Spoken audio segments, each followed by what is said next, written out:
মুভির শুরুতেই লেভেনকে তার গাড়িতে জেগে ওঠে, এরপর কাজের উদ্দেশ্যে রওনা দেয়। তিনি গার্সিয়ার নির্মাণ সাইটে পৌঁছান। সহকর্মীদের একজন তাকে কিছু খাবার অফার করে। তারপর তিনি কর্মীদের আজকের কাজের পরিকল্পনা বুঝিয়ে গার্সিয়ার সাথে দেখা করার জন্য অফিসে যায়। ভিতরে জেনি গার্সিয়া, জো গার্সিয়ার কন্যা, তাকে কয়েকটি বিল্ডিং ডকুমেন্ট হস্তান্তর করে। তারপর তিনি তার পিতার কাছে একটি বড় পরিমাণ অর্থ চায়। তার একটি সেমিস্টার সম্পন্ন হয়েছে, তাই পার্টি করার জন্য। প্রথমে সংকোচ বোধ করলেও পরে সে রাজি হয়, অর্থটি দিয়ে দেয়। একই সময়ে লেবন নির্মাণ সাইটে প্রবেশ করা মাফিয়া সদস্যদের একটি গোষ্ঠী লক্ষ্য করে, যারা একজন শ্রমিককে হুমকি দিচ্ছিল। সে কোনো কিছু না ভেবেই তাদের সাথে লড়াই শুরু করে, দ্রুত তাদেরকে মেরে এখান থেকে চলে যাওয়ার জন্য বাধ্য করে। জেনি ঘটনাস্থল থেকে সবকিছু দেখার পর লেভেনের কাছে গিয়ে জিজ্ঞাসা করে, তোমার কি কোনো সামরিক অভিজ্ঞতা আছে? লেভেন প্রশ্নটি অবহেলা করে দেয় এবং তাকে সতর্ক করে দেয় যাতে এই কথা কাউকে জানায়। কৌতূহলবশত জেনি তার কাছে শিখতে চায় কিভাবে লড়াই করতে হয়। কথায় কথায় প্রকাশ করে যে তার দাদা একবার তাকে আঙ্গুল ভাঙতে শিখিয়েছিলেন। তারপর তিনি কিছু খাবার অফার করে এবং চলে যায়। পরবর্তীতে লেবন তার কন্যা মেরির কাছে যায়, যিনি তার দাদা দাদির বাড়িতে আছে। মেরি যখনই তাকে লক্ষ্য করে তখন উৎসাহের সাথে তার গাড়ির দিকে ছুটে চলে যায়। লেবন কিছুক্ষণের জন্য তার শ্বশুরের সাথে কথা বলে, যিনি মেরির দায়িত্বে আছেন। জানা যায় যে লেবন তার স্ত্রী মর্মান্তিক আত্মহত্যার পর কাস্টডি হারান এবং এখন যেহেতু তিনি ট্রাকেই বসবাস করে, আদালত এটিকে একটি উপযুক্ত পরিবেশ হিসেবে দেখেনি বাচ্চা বড় করার জন্য। ফলে তিনি প্রতি সপ্তাহে মাত্র 2-1 ঘন্টা সাক্ষাতের সুযোগ পান। পিতা ও কন্যা একসাথে ডিনারে যায়, যেখানে লেবন মেরিকে একটি বিশেষ উপহার দেয়, তার ও তার মায়ের ছবিটি দেখে মেরি তার মাকে ছেড়ে যাওয়ার জন্য রাগ ও দুঃখ প্রকাশ করে। মায়ের অনুপস্থিতির শোক কাটিয়ে উঠতে সংগ্রাম করে। পরে লেবন তার আইনজীবীর কাছে যায় মেরির কাস্টডি মামলার ব্যাপারে। আইনজীবী তাকে জানায় যে পরিস্থিতি আরও খারাপ হয়ে উঠছে এবং জানতে চায় কেন। তার শ্বশুর তাকে ঘৃণা করে।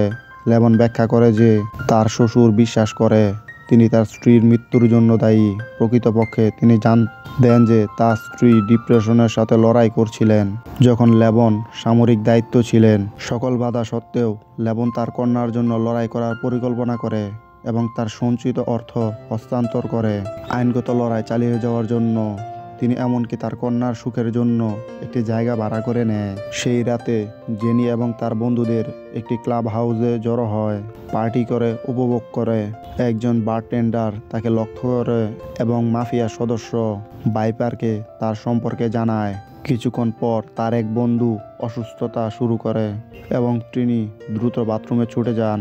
একাকী অবস্থায় জেনি হঠাৎ করে একদল অপহরণ দ্বারা আক্রমণ হয়।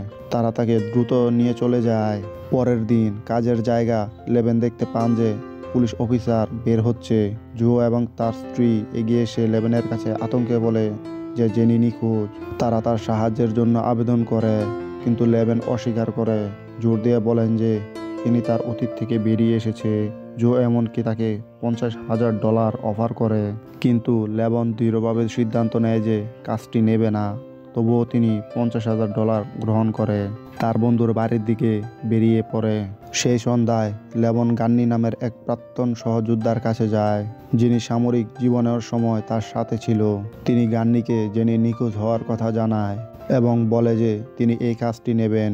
এটি প্রকাশ পায় যে এক সময় লেভেন গান্নিকে একটি দুর্ঘটনা থেকে বাঁচিয়েছিলেন, কিন্তু গান্নি সেই সময় তার দৃষ্টি হারান। গান্নি তারপর ব্যাখ্যা করে যে এই ব্যাপারটি পরিবারের কাছে কতটা গুরুত্বপূর্ণ। দৃঢ় পরিকল্পনা নিয়ে লেভেন জো এর কাছে যায় এবং আশ্বাস দেন যে তিনি তার কন্যাকে ফিরিয়ে নিয়ে আসবেন। তিনি সেই বারের সম্পর্কে তথ্য সংগ্রহ শুরু করে, যেখানে শেষবারের মতো জেনিকে দেখা গেছে। একটি নিকটবর্তী গলিতে খোঁজ নেবার পর তিনি জেনির একটি নেকলেসের টুকরো খুঁজে পায়, যা নিশ্চিত করে যে তাকে এখান থেকে নিয়ে যাওয়া হয়েছে। একটি সূত্র অনুসরণ করে লেভেন বারের কর্মচারীদের একজনকে খুঁজে বের করে এবং তার বাড়িতে তার সাথে মুখোমুখি হয়। তিনি বারটেন্ডারকে জেনির নিখোঁজ হওয়ার ব্যাপারে প্রশ্ন করে, কিন্তু লোকটি কোনো কিছু জানার অস্বীকার করলে তার মিথ্যা ধরা পড়ে যায়। লেভেন চাপ প্রয়োগ করে তাকে নামগুলো প্রকাশ করতে বাধ্য করে। ঠিক যখন বারটেন্ডার কথা বলার প্রস্তুতি নিচ্ছিল, তার কয়েকজন সহকর্মী হাজির হয়। আগত বিপদকে টের পেয়ে লেভেন দ্রুত সবাইকে হত্যা করে ফেলে। শরীরগুলো পরীক্ষা করে তিনি নিশ্চিত হন যে এরা মাফিয়ার সঙ্গে জড়িত। বাড়ি ছাড়ার আগে তিনি কিছু নগদ টাকা নিয়ে যায়, যা পরবর্তীতে অন্য গ্যাং সদস্যদের ঘুষ দেওয়ার জন্য ব্যবহার করবে। পরের দিন গ্যাং সদস্যদের একটি দল এগুলো বাড়িতে আসে। রাতের ঘটে যাওয়া রক্তক্ষয়ী দৃশ্য লক্ষ্য করে চিনতে পারে যে কে তাদের লক্ষ্য করছে। তারা তাড়াতাড়ি দৃশ্যটি পরিষ্কার করে ফেলে এবং চলে যায়। এই সময়ে লেবন তাদের অনুসরণ করছে। তারা একটি সেফ হাউজে যাওয়ার পর লেবন তাদের সতর্কতা করে এবং এলাকা পর্যবেক্ষণ করে। তারপর পদক্ষেপ নেয়। তিনি বিল্ডিংয়ে ঢুকে পড়ে এবং দ্রুততার সঙ্গে একজন লোককে ধরে ফেলে এবং গেঁথে রাখে। বাকিগুলো হুঁশিয়ার হয়। তিনি লেভেনকে সাবধান করে যে এটি খুব বিপজ্জনক, ভুল করছে। কোনো সংকোচ না করে লেভেন পূর্বের নেওয়া টাকাটা টেবিলে ছুঁড়ে দেয় এবং জেনির অবস্থান সম্পর্কে জানতে চায়। যখন ওলো কথা বলতে অস্বীকার করে, লেভন তাকে একটি চেয়ারে বাঁধা অবস্থায় পানিতে ছুঁড়ে দেয়, যার ফলে ওলো তাৎক্ষণিকভাবে মারা যায়। তার তদন্তের মাধ্যমে লবণ আবিষ্কার করে যে উলোর ছেলে ডিমি অপহরণের পেছনে রয়েছে। তৎক্ষণাৎ তিনি তাকে খুঁজে বের করার জন্য বেরিয়ে পড়ে। কিছুক্ষণের মধ্যে গ্যাং আরেক উচ্চপদস্থ সদস্য ইউরি স্টেফের হাউজে পৌঁছে যায়। ওলোর মৃত্যু দেখে ইউরি বুঝতে পারেন যে ডিমিগুলোর মতো নন। তিনি ওর হাতে পরবর্তী লক্ষ্য হিসেবে আদেশ দেন। লেবন পুলিশের একজন বন্ধুর সাথে যোগাযোগ করে তাকে ডিমি নামে একজন ব্যক্তির সম্পর্কে জানতে চায়। তার বন্ধু সাবধান করে দেয় যে ডিমি অত্যন্ত বিপজ্জনক ব্যক্তি এবং মাফিয়ার একজন নেতা। এরপর বন্ধুটি লেবনকে একটি সাংগঠনিক অপরাধের সাথে যুক্ত একটি বারের ঠিকানা প্রদান করে। সেই রাতে লেবন এই বারে যায়। একজন নিরাপত্তা কর্মী তাকে দ্রুত লক্ষ্য করে এবং ডোগি তাকে একজন ডাচ নামের ব্যক্তির কাছে নিয়ে যায়। ডাচ সন্দেহ করে যে লেবন হয়তো অভ্যন্তরীণ পুলিশ, ফলে বারের লোকজন তাকে আক্রমণ করে। তৎক্ষণাৎ লেবন সবাইকে দ্রুত পরাস্ত করে পথের সবাইকে নিরপেক্ষ করে ফেলে। ঠিক যখন তিনি একজনকে হত্যা করতে চেয়েছিলেন, ডাচ এর মধ্যে হস্তান্তর করে এবং বুঝতে পারেন যে লেবন একজন সামরিক অভিজ্ঞ ব্যক্তি।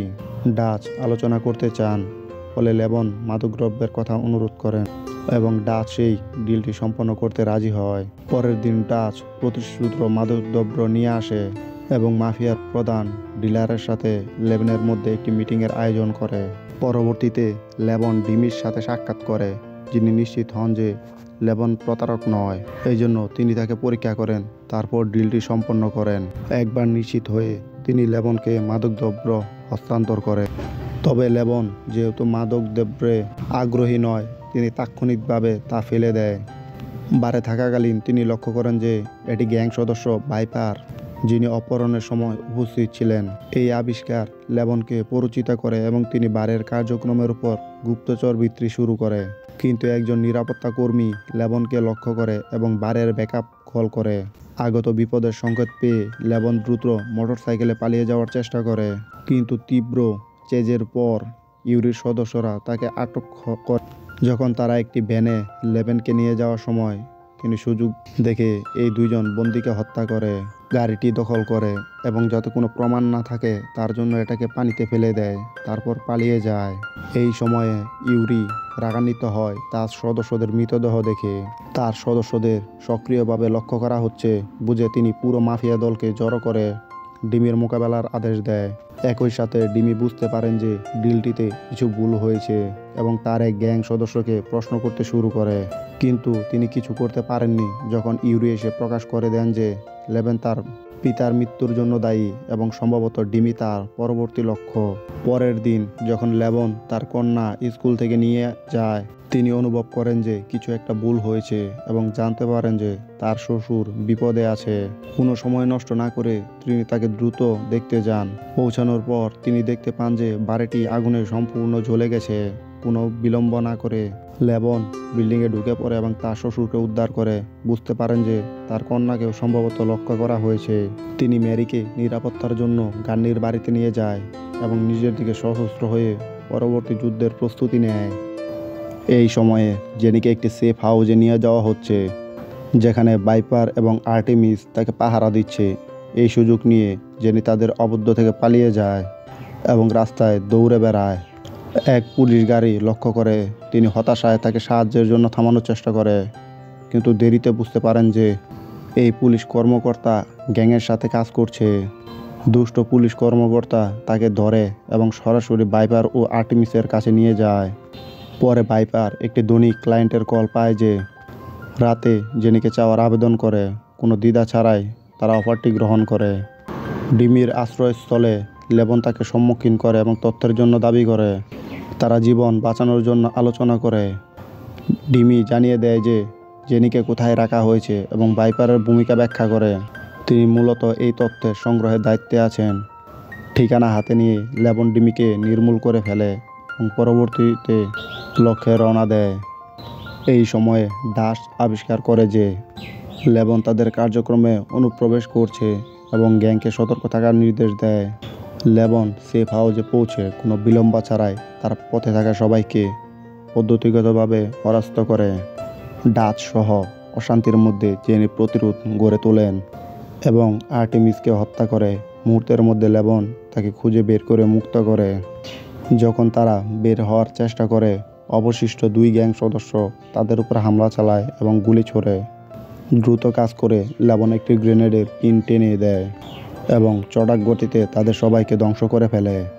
হুমকি নির্মূল হবার পর লেবন ও জেনি অবশেষে নিরাপত্তা লাভ করে পালিয়ে যায়। লেবন জেনিকে তার পিতার কাছে ফিরিয়ে দেয়, যারা তাদের কন্যাকে বাঁচানোর জন্য তাকে ধন্যবাদ জানায়। চূড়ান্ত দৃশ্য: লেবন, মেরি এবং গিন্নির পরিবার একসাথে একটি শান্তিপূর্ণ দুপুরের খাবার বসে ঝড়ের পর অবশেষে এক মুহূর্তের সুখ ভাগাভাগি করে।